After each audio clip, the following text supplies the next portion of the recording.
कितना भी पितृदोष हो, कितना भी, बेटों की शादी नहीं हो रही, बेटियों का संबंध नहीं आ रहा, घर में क्लेश बना हुआ है, अशांति बनी हुई है, मानसिक टेंशन बना हुआ है, 1 रुपए कमाओ 1.25 रुपए खर्च हो रहा है, कोई समझ में नहीं आ रहा, कोई रास्ता नहीं सूझ रहा, एक चावल का आखा दाना लेकर परिंदे के पास, परिंदा जानते हो सब लोग, हंडा मटका, पानी भरने का मटका, हंडा घड़ा गगरा, जो घर के रसोई घर में जो पानी का स्थान होता है, एक चावल का दाना रसोई घर में रखकर उस चावल के दाने को साथ में लेकर और 1 लोटा जल हंडे का, मटके का, परिंदे का, घड़े का भरकर जाइए और वो परिंदे का पास का चावल का दाना और 1 लोटा जल, पहले चावल का दाना शिव जी के शिवलिंग पर समर्पित करो, फिर 1 लोटा जल, जहां जलाधारी होती है, जलाधारी इधर की है तो आप इधर खड़े हो, जलाधारी उत्तर की है तो आप यहाँ दक्षिण की ओर खड़े होकर शिव जी पर जल चढ़ाना प्रारंभ करें। यहाँ जल बह रहा है शिवलिंग का तो आप इधर खड़े होकर जब जल चढ़ाओगे, चावल का दाना रखकर, कैसा भी पितृदोष हो वो सारा पितृदोष समाप्त होता ही है। ब्राह्मण को भोजन नहीं करा पा रहे हैं, मान लो आप गौ माता को रोटी नहीं दे पा रहे हैं, स्वान को भोजन नहीं दे पा रहे, कौवे को भोजन नहीं दे पा रहे हो, और मान लो गया ब्रह्म कपाली या कहीं पिंडदान नहीं कर पा रहे हो, तिलांजलि तर्पण नहीं कर पा रहे हो, तो एक काम जरूर करना, जल के पात्र में 2 बूंद गंगा जल डालना और वो गंगा जल शंकर को रोज 16 दिन तक चढ़ाइए, पितृदोष समाप्त हो जाए।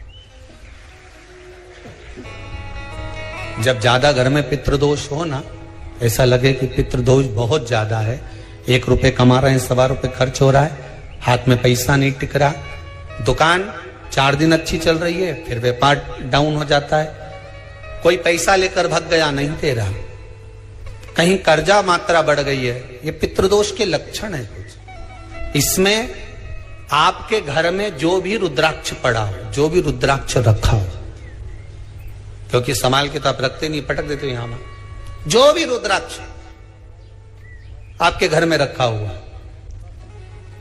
एक पानी के पात्र में उस रुद्राक्ष को डाल दीजिए, उसमें 1 चावल का दाना डाल दीजिए।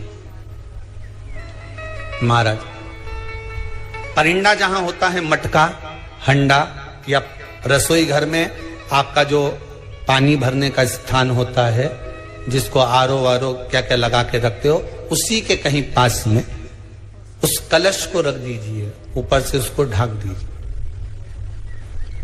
शाम के समय, सुबह रखा 10 बजे से 12 बजे के बीच में, शाम के समय प्रदोष काल में भगवान शंकर का नाम स्मरण कर कर, ओम नमः शिवाय बोलकर, श्री शिवाय नमस्तुभ्यम बोलकर, या महामृत्युंजय मंत्र का स्मरण कर कर, या गायत्री मंत्र का स्मरण कर कर, जो मंत्र आपकी बुद्धि में, विवेक में समाहित हो, उस मंत्र का नाम लेकर राम कृष्ण हरि जो बोल सकते हो, एक घी का दिया अवश्य प्रज्वलित करें, लंबी बाती का। कौन सी बाती का? फूल बत्ती का नहीं, गोल बत्ती का नहीं, लंबी बाती का। बत्ती का मुख दक्षिण की ओर, कहां पर होना चाहिए? दक्षिण की ओर, ना पूरब, ना पश्चिम, ना उत्तर, बत्ती का मुख कहां हो? दक्षिण की ओर। जैसे श्राद्ध पक्ष में ब्राह्मण को जब भोजन कराते हैं तो ब्राह्मण का मुख श्राद्ध पक्ष के भोजन कराते समय अगर पूरब, पश्चिम और उत्तर का होता है तो श्राद्ध के भोजन का फल नहीं मिलता, उसका मुख दक्षिण का होता है। तो हमारे घर के जितने भी पितर उस तिथि में गए होते हैं, सबको उसका भाग मिल जाता है और पितृदोष समाप्त हो जाता है। इसलिए ब्राह्मण का मुख श्राद्ध पक्ष में भोजन कराते समय दक्षिण का होना चाहिए।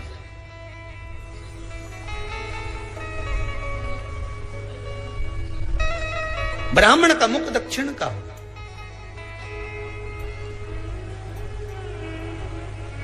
यहां तक शास्त्र कहता है, महाराज अगर गौ माता को श्राद्ध पक्ष में अगर भोजन दे रहे हो तो गाय का मुख अगर दक्षिण का है, गाय का, आपका मुख भले उत्तर का हो, गाय का मुख दक्षिण का हो, आपका मुख भले पूरा पश्चिम नहीं का, गाय का मुख अगर दक्षिण में है अगर आपने दक्षिण में गाय को खड़ी कर रखा है और दक्षिण में उसका मुख और आप भोजन दे रहे हो, तो शास्त्र कहता है कि किसी पिंड की जरूरत नहीं पड़ती, गाय स्वतः कल्याण कर देती है। गौ माता स्वतः कल्याण कर, दक्षिण मुखी हो। तो दिए की जो बाती का मुख कहां होना चाहिए? दक्षिण का। और दक्षिण का मुख जब दक्षिण का मुख हो, दक्षिण की ओर बाती हो महाराज, तब दक्षिण की बाती जलाने के बाद में भगवान से वहीं पर प्रार्थना करें। जो कलश रखा है उसके ऊपर जो प्लेट रखी है, ढाका गया है, वहां अपना सीधा हाथ रखें और अपने पूर्वजों का, अपने पितरों का स्मरण करें कि मेरे धन को लेकर कोई चले गया, मेरा व्यापार ऐसा चल रहा है, मेरा घर में बच्चों का विवाह नहीं हो रहा, या घर में इतनी अशांति है, या तकलीफ है, या कष्ट है, ये सब का स्मरण कर कर उस कलश को रात्रि भर रखे रहने दें। सुबह स्नान आदि करने के बाद फिर एक घी का दिया दक्षिण की ओर लगाकर सुबह 10 बजे से 12 बजे के बीच में उस जल को शिव जी को समर्पित कर कर आ जाएं और वो रुद्राक्ष लेकर वापिस आ जाएं। महाराज वापिस आ जाए, उस रुद्राक्ष को अपने घर में रख दीजिए।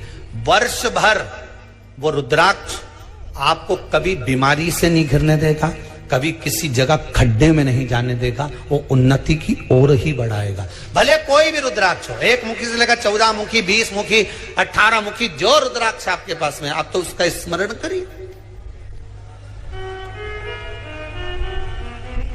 आप उसका स्मरण करें। आपको लगता है कहीं कहीं कि मेरे पितर मुझ पर क्रोध कर रहे हैं, आपको कभी कभी लगे कि मेरे ऊपर पितृ दोष लगा हुआ है, या पितरों का श्राप लगा हुआ है, या हमारे यहाँ पर लोग अधोगति में ज्यादा मर जाते हैं, हमारे यहाँ ये काम ज्यादा हो जाता है, तो निवेदन है, श्राद्ध पक्ष चल रहा है, प्रयास करिएगा। एक चावल की कटोरी में, कटोरी के अंदर थोड़ा सा चावल रख लीजिए कच्चा, उस चावल की कटोरी में एक बेलपत्र, थोड़ी सी दुर्वा बांधकर पानी का मटका, परिंडा या जहां अपना रसोई घर में जल रखते हो, उस कटोरी को वहां पर 2 दिन 3 दिन तक रख दो। वैसे तो 16 दिन रखो, ज्यादा अच्छा था, पर जो दिन अपने को मालूम है 2-3 दिन उसको रख दीजिए। घी का दिया लगाइए। 3 दिन के बाद में उस दुर्वा को, उस बेलपत्र को शिव बाबा को समर्पित कर दो। चावल पूरे घर में घुमाने के बाद चिड़िया को या नदी में या किसी जीव को प्रदान कर दो। महाराज पितृदोष के निवारण का सुंदर तरीका। कल आपको वो काम नहीं हो रहा है, बहुत दिनों से आप प्रयास कर रहे हो और काम अटका पड़ा हुआ है, तो प्रयास करना। जल के पात्र में थोड़ा सा शहद, गंगा जल उसमें डालकर, ये जो श्राद्ध पक्ष चल रहा है, जिस समय पर, जिस श्राद्ध पक्ष के अंतर्गत, श्राद्ध पक्ष में एक पात्र में जल लेकर उसमें थोड़ा सा शहद, गंगा जल डालकर भगवान शंकर को कुंदकेश्वर महादेव के नाम से, कौन से महादेव? कुंदकेश्वर, क्योंकि विदल और उत्पल इन दोनों असुरों ने, राक्षसों ने जब बहुत उपद्रव मचाया, अब ठीक, जब बहुत उपद्रव मचाया, तब माता जगतजननी के कहने पर कुंदुक का प्रहार कर कर इन दोनों राक्षसों का संहार करा था। तो शिवजी का नाम कुंदकेश्वर पड़ गया था। क्या नाम पड़ा था? कुंदकेश्वर। कहते हैं बहुत बांधाओं में जब व्यक्ति पड़ जाता है, बहुत बांधाओं में जब व्यक्ति चला जाता है, कुछ ना कुछ समस्याओं में जब व्यक्ति फंसा रहता है, पड़ा रहता है, तो कुंदकेश्वर महादेव का स्मरण करना चाहिए। एक प्रयास और करना, छोटा सा प्रैक्टिकल करने में क्या जाता है। दुकान पर ग्राहक नहीं आ रहे ना, आधा घंटा हो गया कोई ग्राहक नजर नहीं आया, फालतू बैठे हो ना दुकान पर, जब ग्राहक नहीं आता तो फ्री हो, तो एक काम करो, कोई भी जरा सा हाथ में पानी लेकर कुंदकेश्वर महादेव के नाम से 51 बार 21 बार बोलकर 11 बार बोलकर वो पानी को दरवाजे पे छींट दो। आधा घंटा, ज्यादा से ज्यादा 20 मिनट, आधा घंटा 30 मिनट नहीं लगेंगे और ग्राहक प्रवेश करना प्रारंभ करें। प्रैक्टिकल करने में क्या जाए। अब ई में कहीं घटा तुम्हारा कि पानी घट गया, कि बोलने से कुंदकेश्वर महादेव का नाम लेने से जीवान घट गई, कुछ घटा? फायदा तो तुम्हारा ही हुआ। कुंदकेश्वर का नाम, कोई काम अटक रहा है, शहद जल के पात्र में डालिए और थोड़ा सा गंगा जल डालकर इसी श्राद्ध पक्ष में किसी भी दिन जब तुम्हारा मन पड़े तब शंकर जी को समर्पित कर करो। और साथ में एक लोटा पानी, एक कलश जल का अलग से लेकर जाओ। जब शहद का जल शंकर जी को समर्पित कर दो, उसके बाद सादा जल शंकर जी को अवश्य समर्पित करके। शहद का जल बांधाओं को हर लेता है, बांधा को हरता है। हम तो कई बार बच्चों से कहते हैं, अगर कोई बच्चा कंपटीशन एग्जाम में बैठ रहा है, इंटरव्यू दे रहा है, या कोई एग्जाम में नहीं निकल रहा है, तो प्रयास करना, बेलपत्री का जो बीच वाला पत्ता होता है, इस पत्ते पर शहद लगाकर हथेली में रखकर अंगूठे से इसको इस तरह से दबाकर शिवजी के कुंदकेश्वर महादेव का नाम लेकर अपनी मनोकामना कर कर शंकर भगवान का जो शिवलिंग है, उस शिवलिंग पर इस बेलपत्री के पत्ते को चिपकाकर आ जा और एग्जाम देने जा।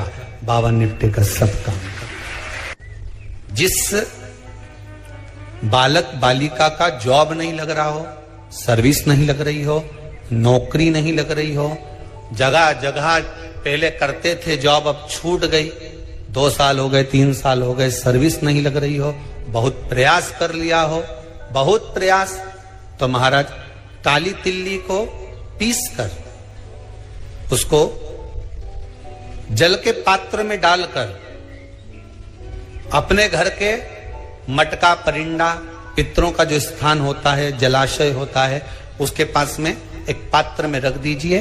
बेलपत्री या बट का पेड़ या पीपल का पेड़, इस वृक्ष के नीचे एक रात्रि तक रखे रहने के बाद में दूसरे दिन अपनी कामना कर, जिनका जॉब नहीं लग रहा, सर्विस नहीं लग रही, नौकरी नहीं लग रही, या कहीं उलझने उत्पन्न हो रही है, उस व्यक्ति को हाथ में ले जाकर उस पात्र का जल, 3 वृक्ष पितरों के तुल्य हैं। कल की कथा में कहा था, पहला बेलपत्री का, दूसरा पीपल का, तीसरा बड का, ये 3 पितरों के तुल्य हैं। इन 3 में से किसी भी वृक्ष के नीचे उस काली तिल के जल को समर्पित कर दीजिए। महाराज बाबा चाहेगा, भोलेनाथ जी चाहेगा तो 3 महीने में कहीं ना कहीं योग बना ही देगा, ये पक्का।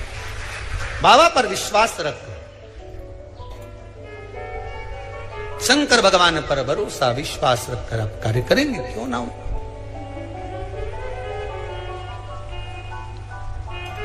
श्राद्ध पक्ष में महाराज पीपल के पेड़ के नीचे मात्र काली तिल्ली का पानी ही डाल देने से पितृदोष का निवारण हो जाता है।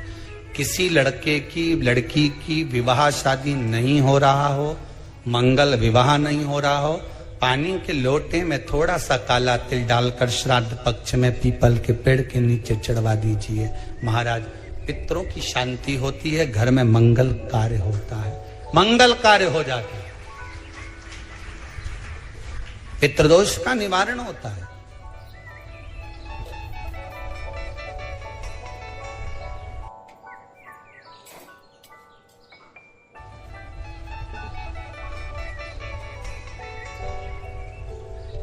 बहुत रोग घिर गया, ऐसा लग रहा है कि बहुत बड़ी बीमारी शरीर में आ गई है, वो मिट नहीं रही, बीमारी बहुत बड़ी है, नहीं जा रही।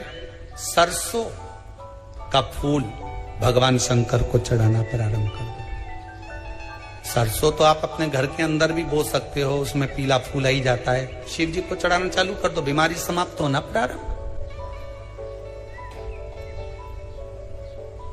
शिव को समर्पित किया गया एक एक भाग, एक एक भाग। महाराज लगे ऐसा कि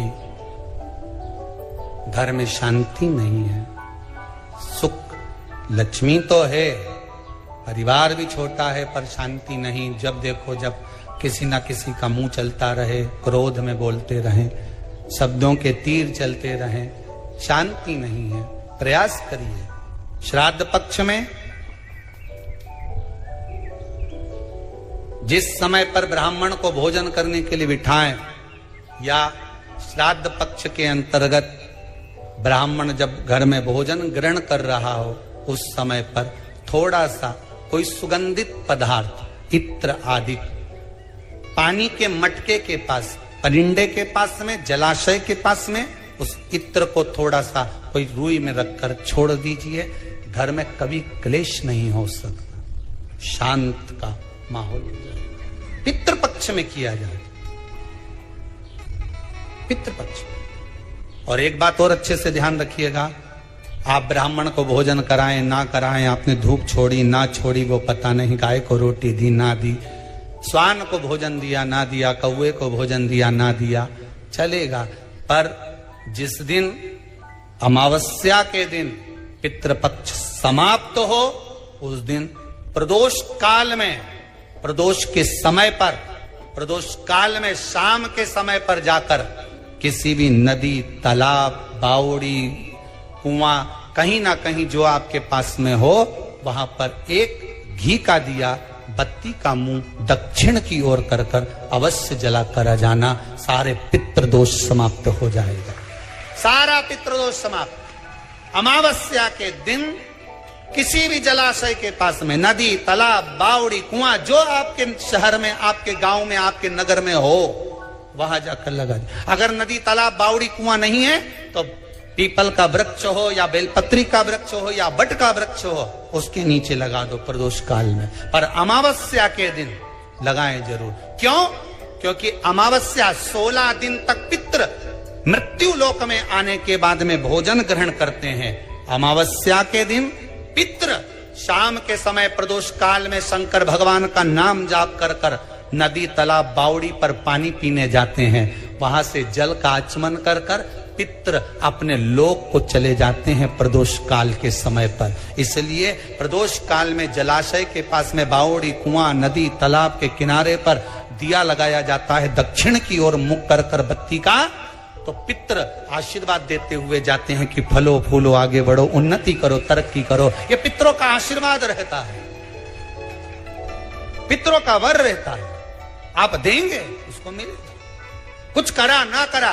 फिर अमावस्या के दिन, जिस दिन पितृपक्ष समाप्त हो, उस दिन दिया दक्षिण की ओर बाती का मुख कर कर लगा। महाराज एक बात बहुत अच्छे से समझ लीजिए, जिसके घर में क्लेश होता हो, अशांति रहती हो, क्लेश रहता हो, या छोटी छोटी बात पर विवाद चालू हो जाता हो, या पति पत्नी में, परिवार में, सास बहू आदि कादिक में कहीं ना कहीं कुछ अगर विवाद रहता हो, तो शास्त्र कहता है ऐसा बेलपत्री की डंडी रहती है ना, बहुत ध्यान दीजिएगा महाराज। श्राद्ध पक्ष की कथा चल रही है, शिव महापुराण आज विराम की ओर है, ध्यान दीजिएगा।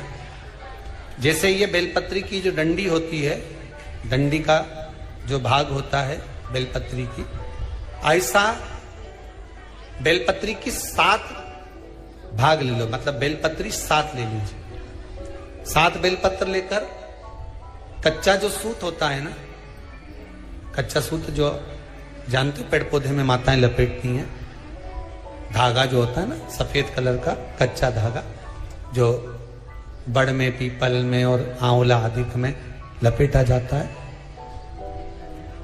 कच्चा सूत।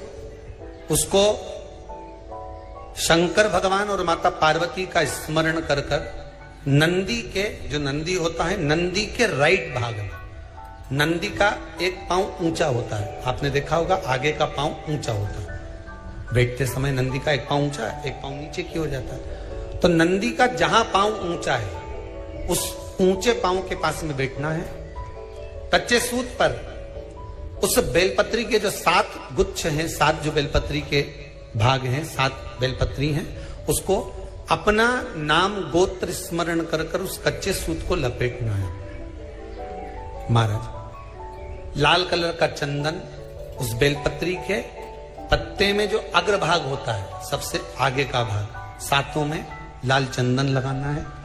महाराज उस चंदन को लगाकर आप प्रदोष के दिन, प्रदोष काल में शंकर भगवान को समर्पित अगर करते हैं तो जिस घर का गोत्र बोला है उस घर में कभी क्लेश नहीं हो सकता, उस शांति का अनुभव कर, उसमें क्लेश नहीं हो सकता।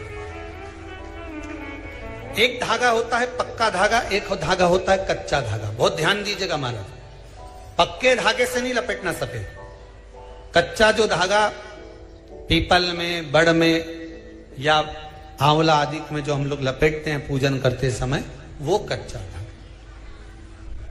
और एक बात और आपको कहने, ध्यान दीजिएगा, अगर मान लो किसी पति पत्नी का तलाक तक की नौबत हो गई और तलाक नहीं कराना है, आपस में वापिस प्रेम बढ़ जाए, छोरी वापिस घर में रहे, बेटा उसको रखे, बहू रहे, आपस में प्रेम बढ़े, वो भले मायके चली गई हो, वो भले लड़का छोड़कर चले गया हो, अकेली रह रही हो और चाहती है कि मैं पति के साथ रहना है, तलाक नहीं होना चाहिए, हम दोनों में प्रेम रहे, वो संभाले मेरे को भी और मैं भी आदर करूं, वो भी आदर करे। तो मेरा निवेदन है, कच्चा जो सूत होता है, कच्चा जो धागा होता है, नंदी के ठीक पीछे बैठकर कोई साथ में आपका परिवार का कोई व्यक्ति चले जाए और हस्तकमल को, जिसको अपने परिवार में वापिस रहना है, उस स्त्री हो या पुरुष हो, दोनों में से कोई भी नंदी के पीछे बैठकर हाथ को ऐसा बंद करना है, हाथ में एक बेलपत्री रखना है, सीधी सीधी बंद कर 7 बार उस हाथ पर कच्चा सूत लपेट देना है, उस सूत को वापस निकाल लेना है, बेलपत्री के साथ, बेलपत्री के साथ में, और बेलपत्री को तो अपने पास में रखना। सबसे पहले माता पार्वती का जो हस्तकमल ऐसा होता है शिव मंदिर में, उस हस्तकमल में वो सूत जो आपके हाथ से निकला है वो उसमें डाल देना है, मां जगत जननी से प्रार्थना कर कर, और जो बेलपत्री आपने संबंध को जोड़ने के लिए अपने हाथ में ली है वो शंकर भगवान के कटी भाग में, फिर निवेदन करूंगा कटी भाग को समझ लीजिए। ये शिवलिंग रखा है, जहां पर शंकर भगवान का शिवलिंग, माता पार्वती जी के हस्त कमल पर जो शिवलिंग रखा है, ये भाग कटी भाग कहलाता है। इस जगह पर जहां शंकर और पार्वती का मिलन हुआ है, उस जगह पर उस बेलपत्री को रख देना है। महाराज ज्यादा से ज्यादा 3-4 महीने लगते हैं, कुछ नहीं तो घर के दरवाजे पर थोड़ा पानी छीटना। तुम ये तो नियम बना सकती हो ना कि मैं घर में से पानी लूंगी, मटके में से, परिंदे में से, और घर के बाहर छीटूंगी। क्या होता है मटके का पानी बाहर छीटने से, परिंदे का पानी बाहर छीटने से? तो गरुड़ पुराण के अंतर्गत लिखा है 3 अंश के अंदर कि हमारे घर का जो मटका होता है वो मटका परिंदा कहलाता है। परिंदा का मतलब होता है पितरों का स्थान। हम उसमें से जब पानी लेकर घर के दरवाजे पर छीटते हैं तो हमारे द्वार पर जितने भी पितर रात्रि भर में आकर भोजन की याचना करते हैं, उस जल से उनकी तृप्ति हो जाती है। तो हमारे पूर्वजों को श्राद्ध पक्ष में पानी देने की भी जरूरत नहीं पड़ती, पिंड देने की भी जरूरत नहीं पड़ती, वो उससे तृप्त हो जाते हैं मात्र जल का सिंचन करने से।